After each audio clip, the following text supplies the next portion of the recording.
You good? All right. Yeah. Look, I cannot behave. I've been on a wave.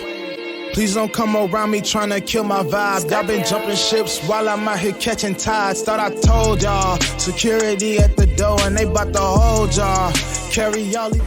All right, Cody. Yes. Day one Thursday at the Dallas Card Show. Yes. The January edition. Yes.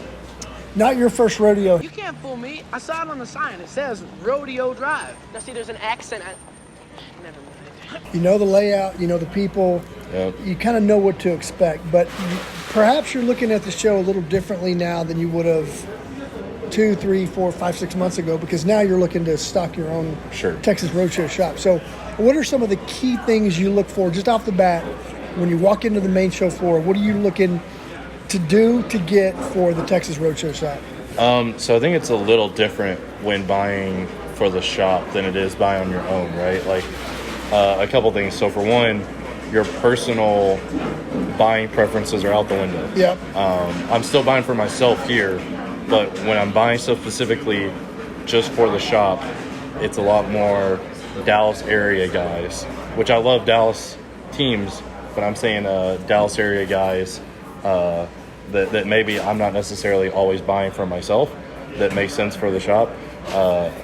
Also, like, margins that you're buying stuff on is a lot more important, right? Like, as the card shop that we are, we're not in the business of prospecting, buying, holding, rolling the dice, right? So safer buys, Dirk, Nolan Ryan, all-time legends like that that aren't, while they don't have a lot of quick upside, they also don't have a lot of quick downside, getting to make good margins for the shop.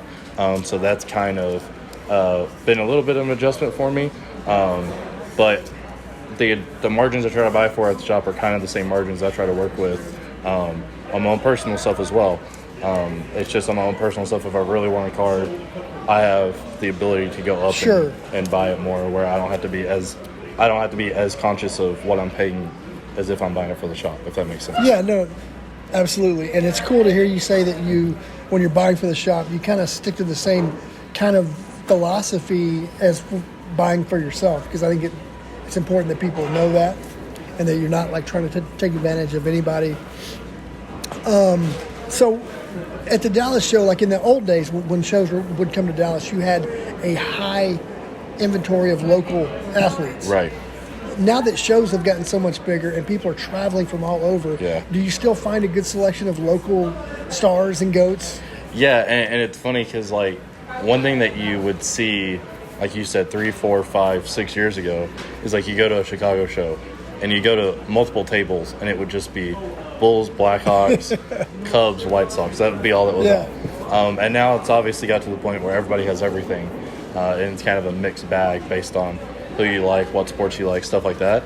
But I actually had a conversation with somebody today that was like, what do you think this card is worth being in the Dallas area and selling at a Dallas show? So there is still a lot of that, and I think that's a point where, like, it gets lost in a lot of the vloggers and a lot of us that are out here vlogging what we do. We're just out here to buy cool cards that we hope are going to go up and bringing y'all along on the way with us. But there's still a huge base of pure collectors that live in Arlington or live in Grand Prairie or live within 30, 45-minute driving distance of the show that don't go to the National. Yeah. You know, I think we've been fortunate enough to go to a ton of Nationals. I didn't want to get the roller card. So we've been fortunate enough to go to a lot of Nationals. Yeah. Nationals being the plural sense of we've gone to multiples, not the National. But we've got the opportunity to go to a lot, and I think sometimes we take that for granted and don't realize that there's still a huge customer base within an hour driving distance that are huge diehard Dallas fans, or Oklahoma fans. There's a lot of Oklahoma fans in there, or UT fans, Texas Tech, SMU, TCU, that drive in for the weekend for the show. Or maybe for a Friday or maybe for a Saturday, just to buy those guys. And that is still, you see that a lot here. Like, that's still very prevalent in the hobby, which I love to see, right? Like, sometimes I lose sight of there are still diehard collectors that are in this industry just to have fun, collect cards, don't care about the money. They just enjoy doing it. So I always love seeing that here.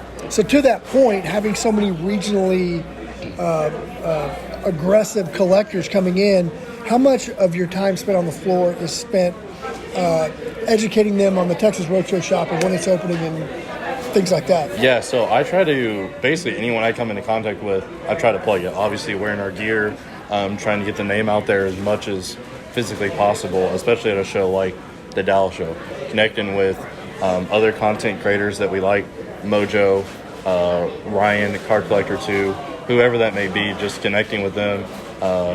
Today I met some guys, Dallas Premier Cards. I had never met them before, making those connections. We followed each other on Instagram, and now we have that connection, and like they're going to come to my shop, and I'm probably going to see them around a lot more shows.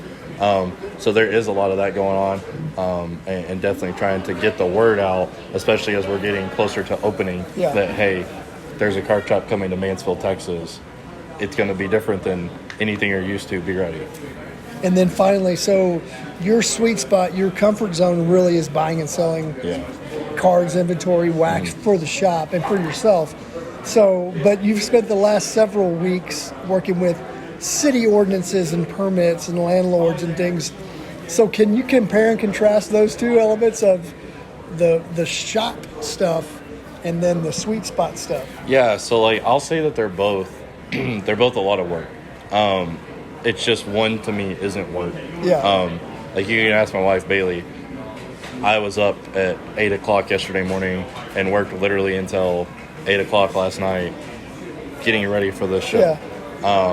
So 12-hour days go into this. It's not wake up, grab a backpack and show up, right? But to me, I love doing it, and this is what I love, and this is what I'm passionate about. Dealing with city ordinances and contractors, not so much. But that's all part of it, and I'm learning that.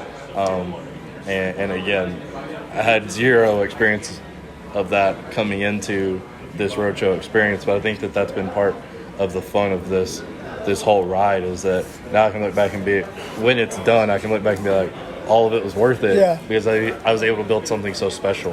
And obviously with the help of Jimmy and David and yourself and everybody at Roadshow that works behind the scenes, especially when we get to set up here in the next 4 months, or whenever we decide to finally take that leap, it's definitely all going to be worth it. And looking back at all this work that went into it, it's going to be awesome. Well, it is awesome, and this is only Thursday. I mean, can you imagine? I know you got 2 long days ahead of you, so I'm going to let you go do your thing. Because you talk about 12-hour days. I'm tired. I'm going home. But Friday, Saturday will be huge for you and for the shop. So good luck. We love you. Boy, you gonna hate me when I